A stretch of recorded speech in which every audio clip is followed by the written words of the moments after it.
एक रात आर्यन अपनी बाइक पर घर से निकला था। उसने बस इतना कहा था, मैं दोस्त के घर जा रहा हूं, लेकिन वो वहां कभी पहुंचा ही नहीं और अगले दिन उसकी लाश शहर से करीब 12 किलोमीटर दूर एक सुनसान रास्ते पर मिली। सिर बुरी तरह पत्थर से कुचला हुआ था। आर्यन 25 साल का एक मेहनती और होनहार वर्किंग प्रोफेशनल था। वह अपने माता पिता की इकलौती संतान था और घर की उम्मीद भी। लेकिन पिछले कुछ महीनों से वह गुमसुम और परेशान रहने लगा था।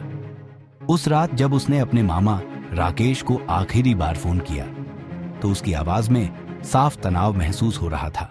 जैसे जैसे पुलिस ने मामले की जांच शुरू की, शक 3 लोगों पर गया। पहला शक उसकी गर्लफ्रेंड शालिनी पर गया। कुछ समय से आर्यन और शालिनी के बीच बातचीत बंद थी। आर्यन को शक था कि शालिनी का किसी और से अफेयर चल रहा है और इस वजह से उन दोनों के रिश्ते में दरार आ चुकी थी। पूछताछ में शालिनी ने कहा, आर्यन अब बहुत पजेसिव हो गया था और मैं उससे दूर हो रही थी। दूसरा शक गया उसके पड़ोसी रोहन पर। कुछ दिन पहले आर्यन की बाइक गलती से रोहन की कार से टकरा गई थी। दोनों के बीच जमकर झगड़ा हुआ था और रोहन ने धमकी भी दी थी, इस बार बाइक तोड़ी है, अगली बार कुछ और तोड़ूंगा। लेकिन तीसरा नाम जिसने सभी को चौंका दिया वो था राकेश, आर्यन का मामा। जांच में सामने आया कि राकेश का आर्यन की चाची से संबंध था। आर्यन को यह बात पता चल गई थी और वह लगातार राकेश को यह रिश्ता खत्म करने की चेतावनी दे रहा था। उसने अपने एक दोस्त को यह बात बताई भी थी और कहा था, अगर उन्होंने मेरी बात नहीं मानी तो मैं सबको बता दूंगा। पोस्टमार्टम रिपोर्ट में आर्यन की मौत का कारण सिर पर किसी भारी वस्तु से हमला बताया गया।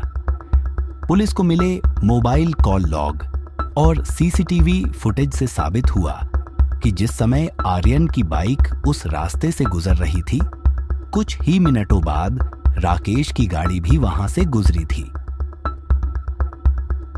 पूछताछ में राकेश ने स्वीकार किया कि उस रात दोनों की बहस हुई थी और गुस्से में आकर उसने आर्यन को एक सुनसान जगह पर ले जाकर पत्थर से मार डाला। वह नहीं चाहता था कि आर्यन उसके परिवार को बर्बाद कर दे।